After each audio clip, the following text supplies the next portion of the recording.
My husband had a hobby of dubbing movie trailers. When my sister was kidnapped, the criminal sent an audio message with a modified voice. But according to him, the tone was identical to one of his old dubbings. Daniel would spend hours in his little soundproofed room, dubbing over old movie trailers. Not making anything new, just recreating existing trailers with his own voice. He said it relaxed him. He even uploaded them to this obscure YouTube channel with maybe 40 followers. It never seemed suspicious, just quirky, until the day my sister disappeared. Her name is Leonie Bertram, and she was only 23. She worked part-time at a bakery in Ghent, Belgium, and had just moved into her first apartment. Independent, sweet, a little shy. She texted me almost every morning. That Monday, nothing came. By noon, I already had a knot in my stomach. By 7 p.m., we were at the police station. They told us to wait, that maybe she had just turned off her phone, that 24 hours needed to pass before they could classify it as a disappearance. But then, at exactly 2:14 a.m., I got the audio. It was a voice message. No text. Just that. I played it once. And then again. And again. My fingers trembled, and I could barely hold the phone. It was a man's voice, but completely modified, like those voice changers they use in movies. Low, distorted, mechanical. The message was only 8 seconds long. Do not involve the police. She's alive. For now. I froze. My blood turned to ice, but Daniel went completely still. And then he whispered, I know this voice. I turned to him so fast I almost dropped the phone. What are you talking about? He looked pale, genuinely shaken. That exact tone. That pacing. I used that voice. For a trailer I dubbed, a year ago. I blinked, not understanding. You think the kidnapper copied your trailer? He shook his head slowly. No, I think it is the same voice clip. Modified, but same cadence. Same emotion. Same me.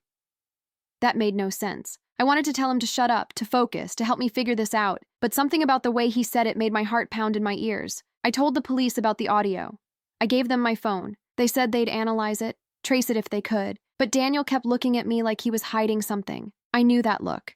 We'd been married for 4 years. I knew when he wasn't telling me the full story. So when we got home, I confronted him. Daniel, what the hell do you mean you used that exact voice? He hesitated. Then he walked into his office, turned on his computer, and pulled up a video titled, The Butcher's Game, Fan Dub Trailer, 2022. I had never watched his videos. I always thought they were silly, but this time I sat down. And then I heard it. At 1 minute 44 seconds, a deep voice said, Do not involve the police. She's alive. For now. The exact words. Same pacing, same tone, only slightly more mechanical in the new audio. I covered my mouth. Daniel, what the f... He was already pacing. I don't understand. That wasn't a script I copied. I wrote that line myself. For fun. It's not even in the real trailer. I improvised it. The world tilted. If you wrote that line, and someone used it to send a threat about my sister, he sat down heavily. Someone downloaded it. Or they're copying me. Or, I don't know. I couldn't breathe. My husband's voice had just threatened me, and he had no explanation for how. I asked the obvious question. Do you know who could have taken Leonie? He looked at me, offended. Of course not. But I didn't believe him. And the worst part? That trailer he showed me, it had 32 views. That's it. 32. Which meant whoever used that voice knew exactly where to find it, and probably knew us personally. I didn't sleep that night. I kept replaying the message, comparing it with Daniel's trailer, obsessing over every syllable. It was identical. Not just similar, identical. The police called the next morning. They couldn't trace the source. The number was unregistered. The audio scrambled through multiple layers of encryption. It was like whoever sent it knew exactly how to cover their tracks. When I told them about the trailer, about Daniel's voice, they brushed it off, said it was an interesting coincidence, and that we shouldn't jump to conclusions. But I knew better. This wasn't a coincidence. Someone had targeted us. I started digging. Daniel wasn't helping much. He kept insisting he had no idea who could have taken Leonie. He said he hadn't shared his videos with anyone recently, and that his channel had been inactive for months. I didn't believe him. I knew Daniel had secrets. Not dangerous ones, at least, I thought not, but things he didn't like talking about. Like his time at university, or the group of friends he used to hang out with online, a group he never introduced me to. A group that apparently used to make dark, experimental audio clips just for fun. I hacked into his old email. The password was still our wedding date. That part was easy. The hard part was opening the folder titled Red Room, hundreds of audio files, all with cryptic names like SND 112 panic.mp3, voices 4 metalver, brutal game final edit, .wav. I clicked one, then another, and another. It was all Daniel's voice, but warped, stretched, pitched down, layered with distortion. In some clips, he was screaming, in others, whispering, and in a few, saying things that made my stomach turn. Phrases like, "She's not dead. Not yet. Don't scream. No one's listening. You wanted to play. This is the price." It wasn't just a hobby. It was something else, something darker. That night, I confronted him again. I found the Red Room folder. He froze. "You went through my email?" I had to. His jaw clenched. Those were old projects, just audio experiments, stuff we made back in uni. It's not what you think. Then tell me what it is, Daniel, because right now it sounds a hell of a lot like you're used to threatening women in audio form. He stood up, defensive. It was fiction, performance art. Nothing illegal. And Leonie? I snapped. Was she performance art too? He turned pale. Then, quietly, "You think I did this?" "I think someone who knows you did." He didn't answer. That silence felt louder than anything he could have said. I went to the police again, this time with the trailer and the Red Room folder. They took it more seriously now. One of the officers, Inspector Mize, pulled me aside after I filed everything. "There's something you should know," he said carefully. "Your sister's case is starting to look like another case we investigated 4 years ago. Same type of audio, same wording. That case was never solved." I swallowed hard. "Did anyone die?" He nodded. "The victim was found, eventually, but not alive." I walked out of that station in shock. I felt like my lungs couldn't fill completely. My baby sister was in the hands of someone who might have done this before, and that someone was either copying Daniel or was part of his past. That night, I didn't go home. I went to Leonie's apartment. I needed to feel closer to her, to look for anything the police might have missed. Everything was neat, tidy, exactly how she left it, except for one thing. On her desk, inside an open notebook, was a name written 3 times, S.V. Ricken. I didn't know who that was, but Daniel did, because when I sent him a photo of the page, he called me back immediately, and all he said was, "You need to leave that place.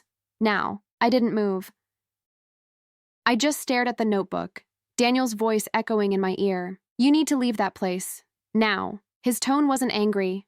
It wasn't even urgent. It was afraid. And I had never heard Daniel sound afraid before. "Who is S.V. Ricken?" I asked. Silence. "Daniel. I haven't heard that name in years." That wasn't an answer. I pressed again. "Who is it?" He finally said, "Sebastian V. Ricken. He was in the same university program as me. We were in that audio group together, the one that made those disturbing clips. He wasn't just part of it, he led it." I looked around Leonie's apartment like the walls were closing in. What does this have to do with my sister? Daniel's voice was tense.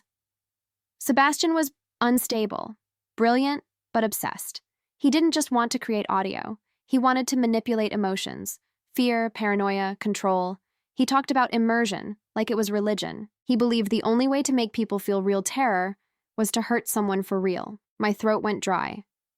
"You were friends with this guy?" "I wasn't friends with him," Daniel snapped. "I left the group because of him. The final project we were working on got too twisted. I told him I was done. He didn't take it well." "Did you ever report him?" Daniel hesitated. "No, and maybe that was a mistake." I looked back at the notebook.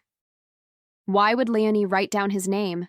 She must have met him, I said, or at least spoken to him. Daniel's voice dropped. "She didn't just meet him, she followed my channel.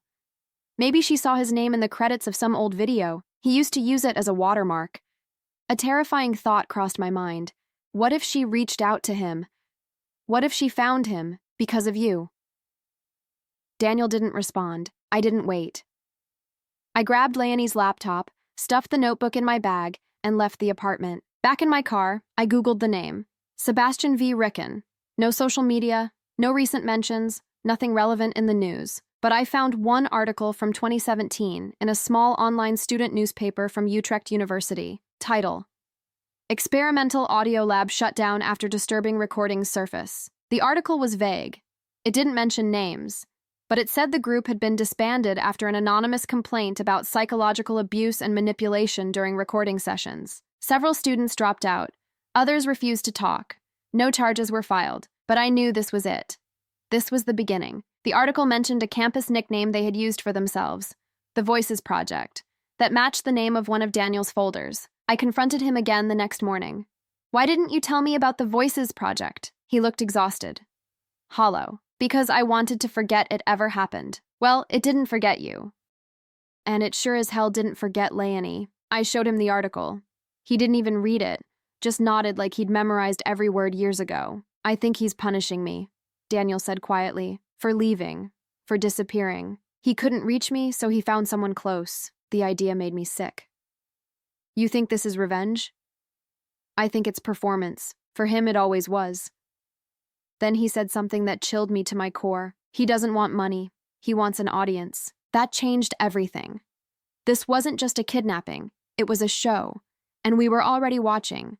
An audience. That word kept spinning in my head like a siren I couldn't shut off. If Sebastian was doing this for attention, for reaction, then we were playing right into his hands. Every second we spent panicking, searching, unraveling, that was part of his plan. And the worst part? He wasn't just targeting Leonie. He was targeting us. Daniel and I didn't speak much the rest of that day. We were both deep in our own heads, trying to make sense of something that didn't want to be understood. Around midnight, Daniel knocked on my door and sat beside me on the edge of the bed. "There's something I didn't tell you," he said, "about the last time I saw Sebastian." I turned slowly. "When was it?" 6 years ago. Right after I left the group. He rubbed his hands, nervous. "He asked me to do one last project with him, said it was going to be something revolutionary. I said no. And that night, he left a flash drive at my door." Daniel walked over to his desk drawer and pulled out a small black USB stick. He held it like it was cursed. "I never plugged it in. I was too afraid." My heart raced. "We need to see what's on it." He didn't move. "If we open it, we're in. That's what he wants." I didn't care. I took the USB, plugged it into my laptop, and waited. Only one file was inside. A folder named Project Catharsis. Inside it, videos. Dozens of them, each with a date and a location. Some were years old, others recent, and all were titled with initials. LB, Ghent, 2025, 10:22 FM, Bruges, 2022, 03:04, TV, Antwerp, 2021, 11:10. "Those are people," I said, breathless. "These are victims." We clicked the most recent one, LB. It started with static, then silence, then breathing. Heavy, shaky breathing, then a voice. "Are you watching, Daniel?" I froze. The video showed a dim room, a metal chair, and ropes. No one was in frame, just the empty setup, like a stage waiting for its actor. Then it cut to black, and one word appeared. "Soon." I couldn't move, couldn't speak. My skin was ice. Daniel backed away like he was going to be sick. "He's filming her. He's turning this into some kind of project for me." I looked at the other files. The older ones had different setups, one in a basement, one in what looked like an abandoned school, always the same format. No faces, no names, just implied pain, always off-screen. Always psychological, always performed. That's when I realized something. He's not killing them right away. Daniel looked up, startled. He's building something, preparing an audience. There's structure to this. Daniel blinked. "Like chapters." I nodded. And then something clicked in my mind, the trailer, the exact phrasing in the audio. "Daniel, what if all of this has already been scripted?" He stared at me. "What if we're not reacting in real time?" I continued. "What if he planned every move, every line, every file, years ago?" Daniel's face drained of color. If that's true, then he knows what we'll do next. And just then, my phone buzzed. A new message. No number, just a link. I clicked it without thinking. It was a live stream. A dark screen, breathing again. A faint voice in the background. And then a single line of text appeared. Act 2 begins now. The live stream didn't show Leonie. At least not at first. It was just a single camera fixed on a dark, concrete room. No windows, bare walls, a flickering overhead light, and in the center, that same damn metal chair we'd seen in the video from the USB. The room was silent, except for the distant hum of some machine. Then a door creaked. Heavy boots echoed. Someone stepped into frame, but only the lower half of their body. Tall, dark jeans, gloves, no face. The figure walked around the chair, slowly, then dropped something on the floor. A recorder. He pressed play, and I heard Lainey's voice. "If someone finds this, please don't let him win. Please." Static, then silence. The man left the frame.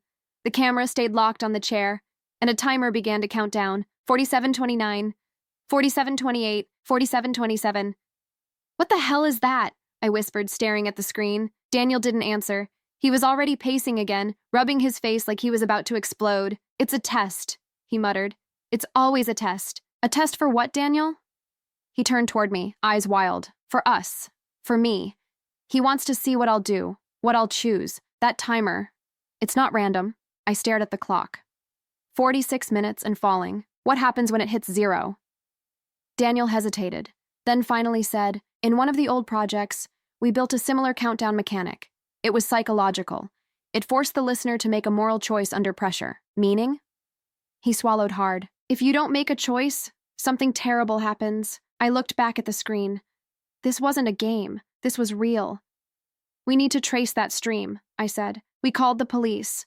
They told us the tech team was already working on it, but the signal was bouncing through too many proxies. They couldn't guarantee anything before the timer ran out. 43:12. That's when Daniel said something that scared me more than anything he'd said before. "I think I know where that room is." I froze. "You what?" I recognized the light, the sound in the background. "It's a decommissioned broadcasting bunker, just outside Kortrijk. We used it once. Years ago. For one of the recordings." "You're sure?" He nodded slowly. "There was a loose panel on the right wall. It made a noise when the machine was running. That hum in the background, it's the same." I didn't hesitate. I grabbed my coat, my keys, and we ran. The drive felt endless. Every time I looked at the screen, the timer had dropped another few minutes. 35:04, 34:23, 33:59. We parked near the woods and ran the rest on foot. Daniel led the way like he was possessed. The bunker was hidden, just a rusted door in a hill, half covered in vines. He typed a code into the keypad that, shockingly, still worked. The door creaked open. It smelled like mold and dust and metal. Inside, everything looked just like the live stream. Same walls, same floor, same chair, but no one was there. The room was empty. No Leonie, no recorder, no camera, just the chair and a laptop. The screen was black with a single word. Too easy. My blood ran cold. We'd walked into a trap. Daniel backed away slowly. He knew I'd come here. He wanted me to. I turned to leave. But the door slammed shut. We were locked in. And the live stream? It switched cameras. Now it showed us. There we were. On screen.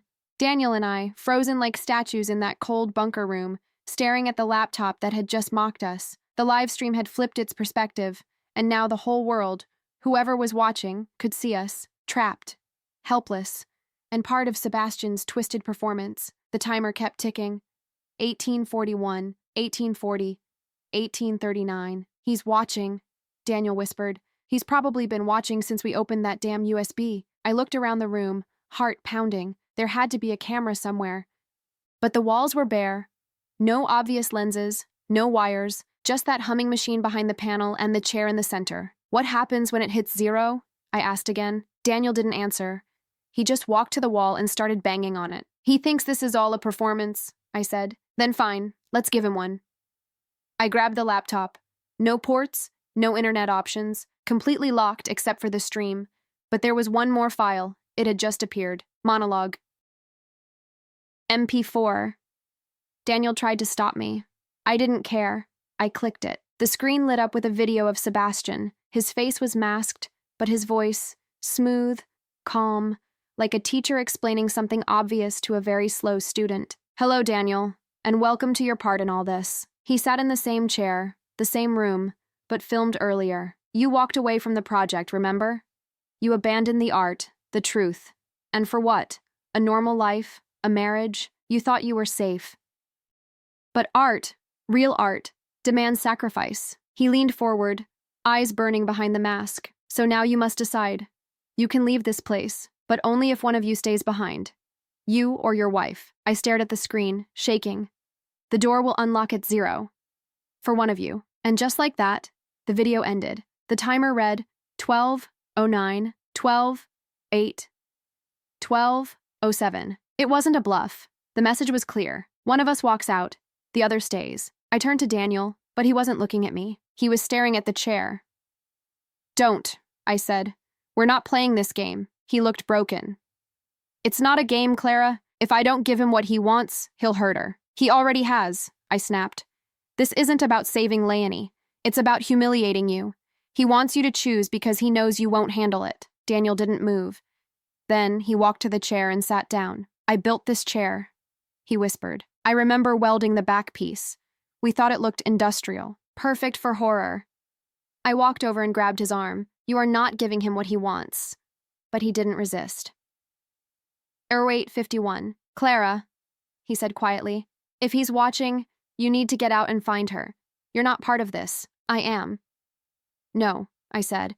"You don't get to be the martyr now." His eyes welled with something between guilt and terror. "He threatened your sister because of me. He's doing this because I let him get away with it all those years ago. If anyone belongs in this chair," I shook my head. "If you sit there, you're giving him power. That's what he wants. This isn't redemption, Daniel. It's surrender." We argued, whispered, shouted, pleaded, and then the door clicked. A loud clang echoed through the bunker. The timer was gone. No fanfare, no explosion, just silence. Daniel stood slowly. The door stood open. We stared at it like it was an illusion. "No one stayed behind," I whispered. "He just wanted to watch us break," Daniel muttered, "and now he knows he can." We left that bunker like fugitives escaping a dream. Outside, dawn was breaking. And in my pocket, my phone buzzed again. One new message. Just 2 words. Act 3. We drove in silence. No music, no talking. Just the sound of tires on wet asphalt and our own racing thoughts. Daniel gripped the steering wheel like it was the only thing holding him together. I kept glancing at my phone, waiting for another message. Another trap. Another sick twist. But nothing came. Just that last, cold text. Act 3. When we got home, the house felt wrong, like it didn't belong to us anymore. We sat at the kitchen table without turning the lights on. Morning sunlight tried to seep through the curtains, but it couldn't warm anything. I finally broke the silence. "What do you think he'll do next?" Daniel didn't look at me. "He'll go deeper. Make it more personal, more painful. That's what Act 3 always was. The fall." I didn't like how easily he said that, like he'd rehearsed it 100 times before. "You sound like you've lived this before." He met my eyes. "Maybe I have." That's when I saw it, the guilt. Not the kind you feel when you lie, but the kind that festers for years. Quiet, deep, rotten. And I said it before I could stop myself. "What aren't you telling me?" Daniel didn't answer, so I pushed harder. "Don't make me ask again." He finally spoke. "There was another girl, back in university." I froze. "What girl?" "Her name was Frederica Mertens. She was part of the group for a while. Talented, intense. She helped design the sound sets, the psychological layering. She was better than all of us, honestly. But what?" He looked away. "She disappeared during the final project." My heart sank. "She's in that folder, isn't she?" I whispered. "FM, Bruges, 2022, 03.04. Daniel nodded. "We never knew what happened to her. We all thought she just quit and cut contact. But now we knew. She was one of Sebastian's victims." I stood up, rage boiling inside me. "You knew this had happened before and you still waited? You still treated this like some nostalgic shame from your youth?" Daniel stood too. "You don't understand. I tried to bury it. I thought he was gone. That it was over." "You thought? My sister is missing, Daniel. Missing? And you sat on this?" He didn't answer, and that silence was worse than any excuse he could have given. I grabbed my coat again. "I'm going to the police. With or without you." He stepped in front of me. "Clara, wait, no." But just then, a knock at the door. 3 short taps, then a pause, then 2 more. Exactly like the knock in one of Daniel's old trailers. We both stood frozen. I stepped back. Daniel slowly reached for the handle. He opened the door. No one was there. Just a small box. Inside it, a phone, already unlocked, already playing a video. I leaned in. Leonie, blindfolded. tied, alive. She was whispering something over and over. We turned the volume up. "He's not done with you. He's not done with you. He's not done with you." Daniel dropped the phone. I picked it up. The video had ended, and a new file appeared on the screen. Act T3, Scene 2, Choice, and beneath it, 2 buttons. Reveal the truth. Sacrifice the lie. No context, no explanation, just 2 choices. And I had the sick feeling that whichever one we chose, we'd lose something we could never get back. We didn't touch the phone. We just stared at the 2 buttons on the screen like they were bombs waiting to go off. Reveal the truth. Sacrifice the lie. What does that even mean? I whispered. Reveal what truth? Sacrifice what lie? Daniel sat down heavily, as if the weight of those words had landed directly on his chest. "I don't know," he said, but his voice betrayed him. He did know something. "Don't lie to me again, Daniel," I snapped. "He gave you this choice, not me. This is personal." He didn't argue. He just rubbed his face with both hands and finally said, "When Frederica disappeared, it wasn't sudden. She was unraveling for weeks, paranoid, scared. She said Sebastian was doing things outside the group, that he was building something darker. She tried to tell me." I narrowed my eyes. "And?" I didn't believe her. I told her to calm down, that she was taking the project too seriously, that Sebastian was just being theatrical. He paused. That night, she sent me a message. 1 sentence. He looked at me, haunted. "If anything happens to me, it's your fault." My stomach turned. "I deleted it," he said. "I didn't want the guilt. I didn't want to believe she was right." He looked up at me. "That's the truth I never told anyone." The phone buzzed again. The screen flashed red for a moment. 10 minutes remaining. Make your choice. "It's a timed decision," I said. Classic Act 3 tension. Daniel flinched at my sarcasm, but I couldn't help it. My nerves were frayed beyond repair.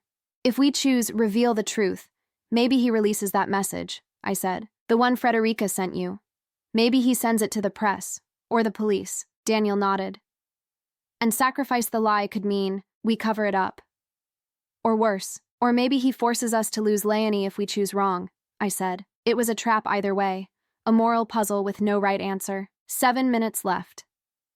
And then, without warning, the phone lit up again. A second video autoplayed.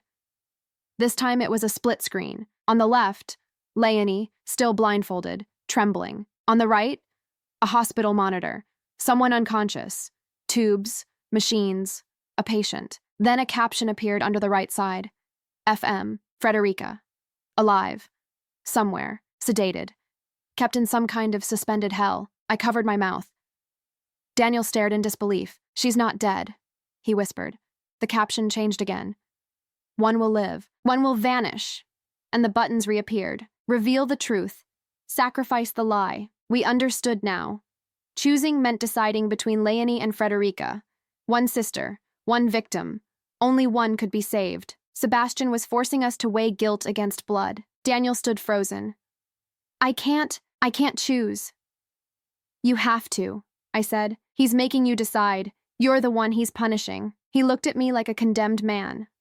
"What would you do?" "I would pick Leonie," I said, my voice breaking, "because she's my sister, and she didn't ask for any of this." "But Frederica," he whispered. "You've been carrying that guilt for 6 years, Daniel," I said. "It's time you paid for it." He didn't argue. He just picked up the phone and tapped. Reveal the truth. The screen went black. A single message appeared. Consequence accepted. We stared at each other, breathless. Then the phone lit up one last time. It was a live camera feed. A door opened. Leonie was inside, alive, awake, and alone. But the joy in my chest barely had time to rise, because seconds later, an email notification popped up on Daniel's laptop. Subject, project failure. Files released. I opened it. It had every recording, every deleted message, every voice file, every name, and a press contact list attached at the bottom. Sebastian had just burned Daniel's life to the ground and saved my sister in the process. We didn't speak for hours. Daniel sat at his desk, staring at the open email like it was a death sentence. I paced around the room, checking my phone every 2 minutes, waiting for another message, another twist, but there was nothing. No follow-up from Sebastian, no final video. Just silence, and a storm that was already forming outside our door. The email with all the files? It hadn't just gone to us. I checked the CC list. At least 20 journalists, audio forensic experts, even 2 names I recognized from crime podcasts in Belgium and the Netherlands. Sebastian didn't just want revenge. He wanted ruin. I should have chosen the lie, Daniel muttered, almost to himself. No, I snapped. You did the right thing. You saved my sister.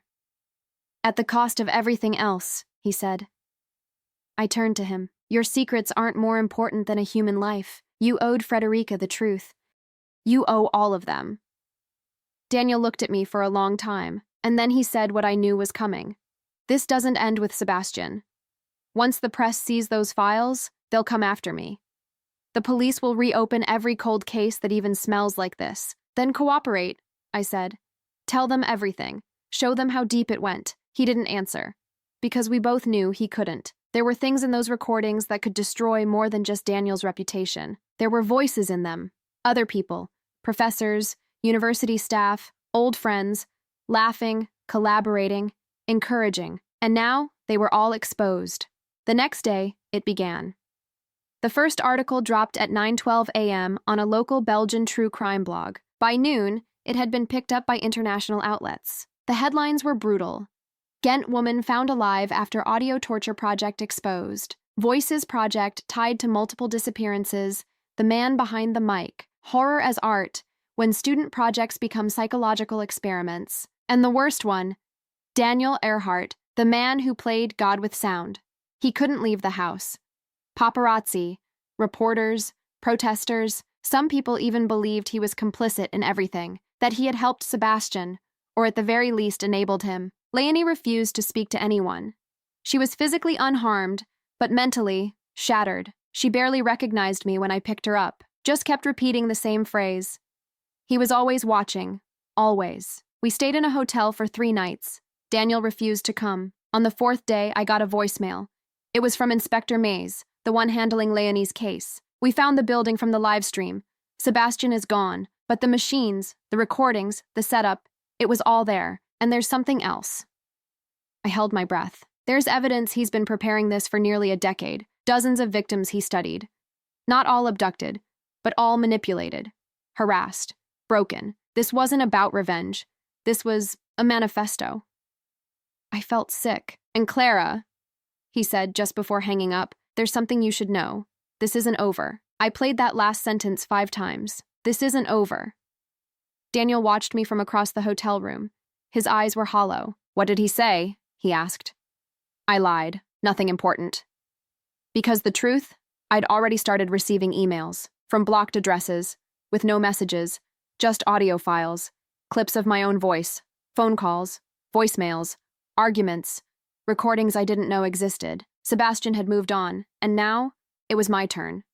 At first, I thought the audio clips were just meant to scare me. Random files, old calls, maybe even AI-generated replicas of my voice. But as I listened closer, I realized something far worse. These weren't fakes. These were real recordings. Private conversations, fights with Daniel, late-night phone calls with Leonie. Moments I had never shared with anyone, and certainly never recorded. One of the files was from my visit to the police station. Me talking to Inspector Mays behind closed doors. That's when it hit me. Sebastian had been listening for a long time. This wasn't about Daniel anymore. He had turned his attention to me. And I had no idea how deep he'd already gotten inside my life. I started sweeping the hotel room for bugs, tearing apart lamps, checking vents, flipping the mattress. Leonie just sat on the bed, staring out the window like she didn't hear me. When I pulled open the mini fridge, I found a tiny object taped behind the compressor. A small, black microphone. Hidden, active. I showed it to the hotel manager. They called the police. By that evening, the room was sealed off, and we were relocated to a secure apartment monitored by law enforcement. Still, the recordings didn't stop. New ones arrived every morning at exactly 6 a.m., and they were getting more personal. One file was me crying alone in the bathroom months ago, when I thought Daniel was cheating. Another one was from my therapy session last year. He had access to everything. Emails, notes, passwords. He knew who I was. He knew where I'd been. He knew what I feared. That night, I received a video. No message. Just footage from a security camera. It showed me. Standing at a grocery store counter, paying for fruit, smiling politely at the cashier. The timestamp was from 2 days ago. And in the corner of the frame, a man in a black cap, watching me, not moving, just standing in the aisle. The camera zoomed in slowly, and I recognized the mask he was holding in his hand, the same one from the earlier videos. Sebastian had been in the same store as me, less than 48 hours ago. I threw the phone across the room. Lainey flinched but said nothing. I called Daniel. I need to know everything about him, I said. I don't care how minor. If he talked about childhood, obsessions, regrets, anything. Daniel sounded exhausted. You won't find him, Clara. Maybe not, but I need to understand him. There was a long pause. Then he said, he always said the final act should end where the first one began. What does that mean? It means he likes symmetry, full circle endings. If he's targeting you now, he's going to bring it all back to the start. I thought back to that first trailer. The line he stole from Daniel, the voice, the threat, the exact phrase, do not involve the police. She's alive. For now. I remembered where I was when I first heard it. Our old house. The one we left behind after everything fell apart. And suddenly, I knew. That's where he was going to finish it. I didn't tell anyone. Not the police. Not Daniel. Not even Leonie. I just packed a small bag, grabbed my old keys, and drove straight to the house we abandoned 6 weeks ago. The place where it all began. The same walls where I first heard that cursed audio message. Where Daniel first said, I think that voice is mine. I hadn't been back since, but I knew Sebastian had. I parked a few blocks away, just in case. Walked the last part on foot, heart pounding so hard it made my ears ring. The street was silent. No movement, no lights. Our old front door was unlocked. He wanted me to come in. I stepped inside slowly, locking the door behind me. The living room was untouched. The furniture still covered with white sheets. Dust on the floor, but something felt off. Then I heard it. A soft clicking sound, upstairs. I followed it, one step at a time, every muscle in my body tense and ready to snap. The master bedroom door was slightly open. The sound was louder now, like an old cassette player running on loop. I pushed the door gently. The room was empty, except for a chair and a small recorder sitting on top of it. Clicking, clicking. I pressed play. Sebastian's voice poured out, calm and measured. I always admired you, Clara. Your instinct, your fire, even now, coming alone. That was brave. I scanned the room. No cameras in sight, no windows open. Just the feeling that he was close. You were never the target. Not at first. But now, you've become fascinating. He chuckled softly on the recording. You want closure. You think if you can find me, stop me, expose me, that it ends. But this was never about exposure. This is a cycle, a story. And stories don't end until they complete their arc. Then the voice dropped a level. And your arc, Clara, ends here. Suddenly, the closet door creaked. I spun around. It was slightly ajar. I stepped closer, every part of me screaming not to. I opened it. Empty, except for another phone. And a photo. It was of me, standing in this exact room holding the recorder. Taken seconds ago. The phone vibrated in my hand. A call. Unknown number. I answered. Where are you? I demanded. Sebastian's voice came through, distorted but crystal clear. Behind you! I spun, heart ready to explode, but no one was there. Liar! I hissed. His voice laughed. Not this time. Then the call ended. A loud thud came from downstairs. I ran. The living room lights were on now. In the center of the room, a laptop, streaming a live feed. It showed Leonie, still safe, still guarded. But something was different. Her bed was surrounded by officers, medical staff. She was screaming. I turned up the volume. She kept yelling the same words. She's next. She's next. She's next. And then the screen glitched. Static. And finally, a single image. The same metal chair, empty, waiting.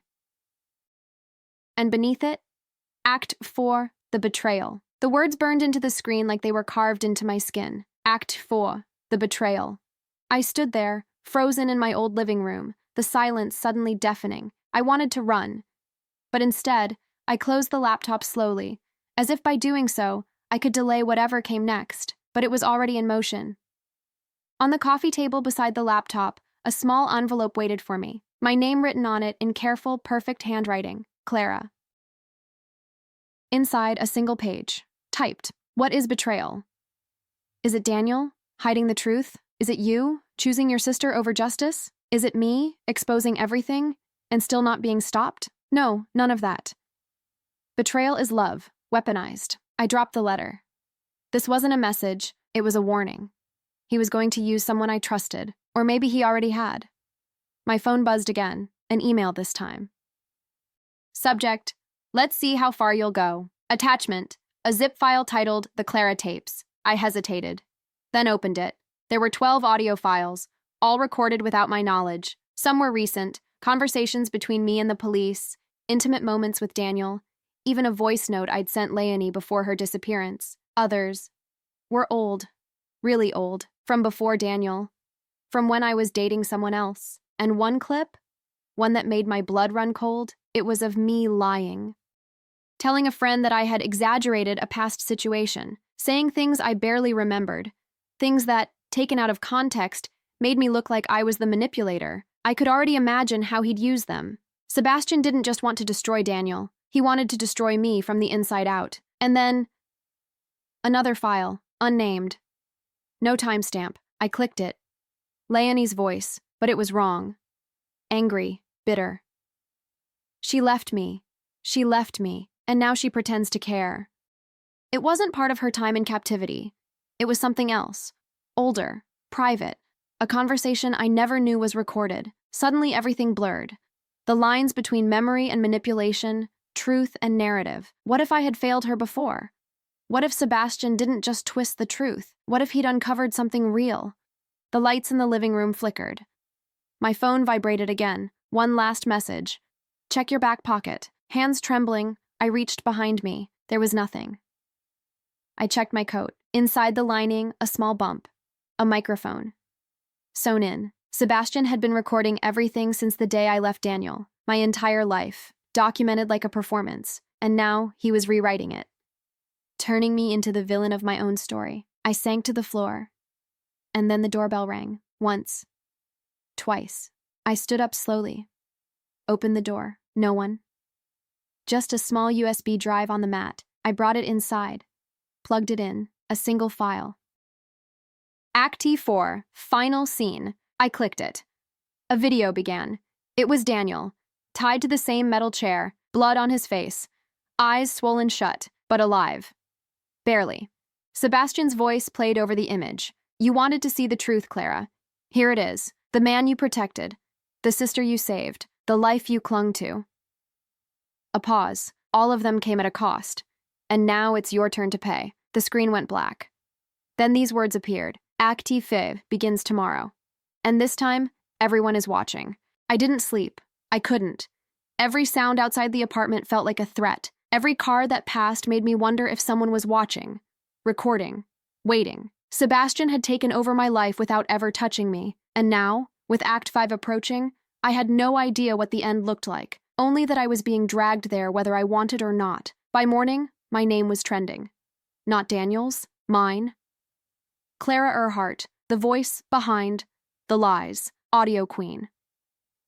The tags were mocking, cruel.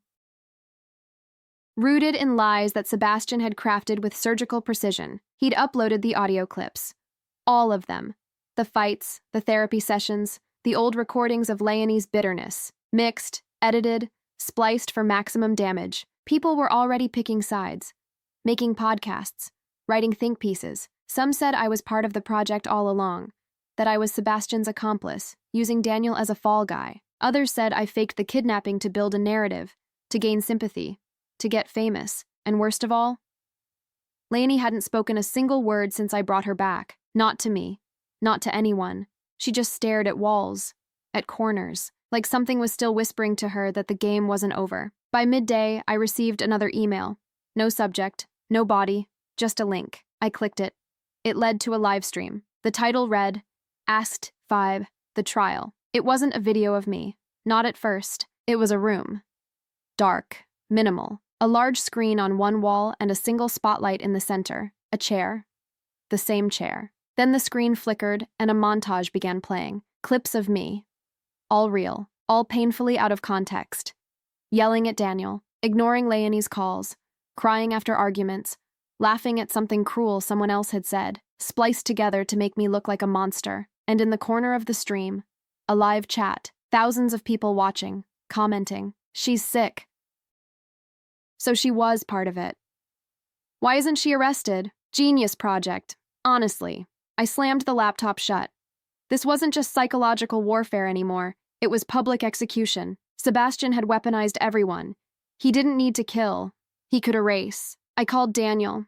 He didn't answer. I tried Inspector May's voicemail. Then my phone buzzed with a new text. "Your seat is ready." Followed by an address. It was a warehouse on the outskirts of Brussels. I stared at it for a long time. I should have gone to the police. I should have forwarded the message, but I didn't.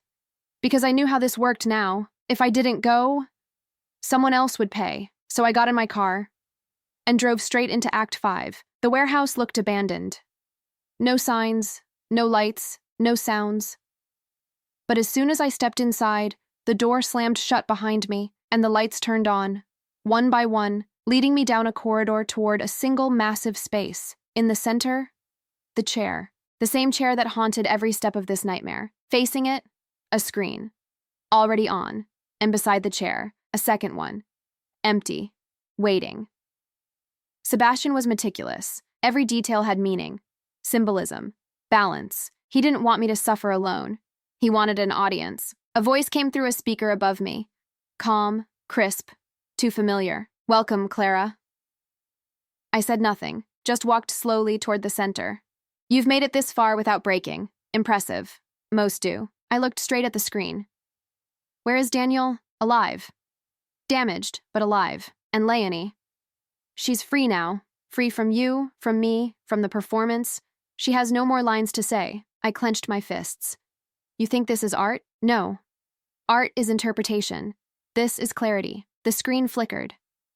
And then it showed me, at different stages of my life, video clips, home footage, candid moments I never knew were filmed. I saw myself as a teenager, arguing with my mother, as a university student, mocking a friend, as a partner, lying to Daniel, as a sister, ignoring Leonie's messages, all framed to make me look cold, calculated, manipulative. "You think I invented this narrative," Sebastian said, "but all I did was reveal it." "You twisted it, did I? Or did I just show them the unedited version of you?" Then the second chair creaked. Someone sat in it. Daniel. Bruised, pale, breathing heavy, but alive. I rushed to him, but he flinched. "Don't," he whispered. He said, "If we touch, he ends it." I stopped cold.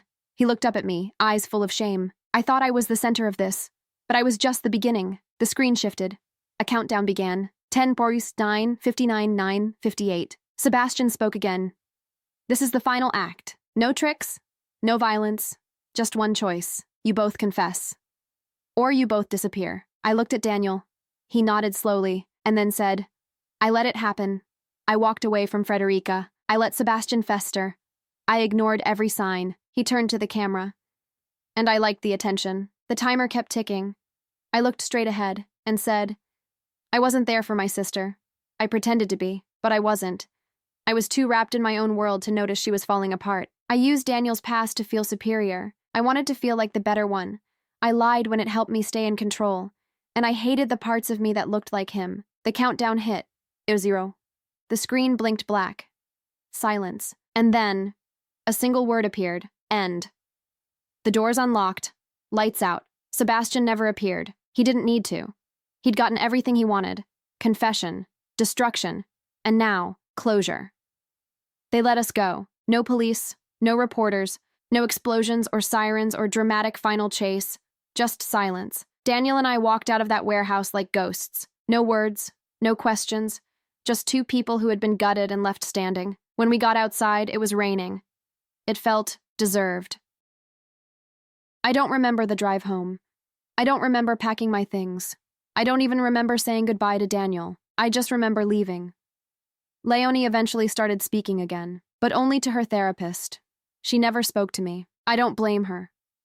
Sebastian was never caught. His voice never surfaced again. No more live streams, No more audio files, no final message, nothing. He vanished. But the damage stayed. Daniel was questioned, investigated, dragged through every layer of his past. He lost everything: career, reputation, friends, but never faced charges. They couldn't prove his intent, only his silence. I moved back to Ghent, into a small apartment above a bookstore. I changed my number, my name on social media. I cut ties with most people. Not out of guilt, out of exhaustion. Sometimes I still get emails, anonymous, blank, no text, no files, just the subject line. You were always the best character. Maybe it's him.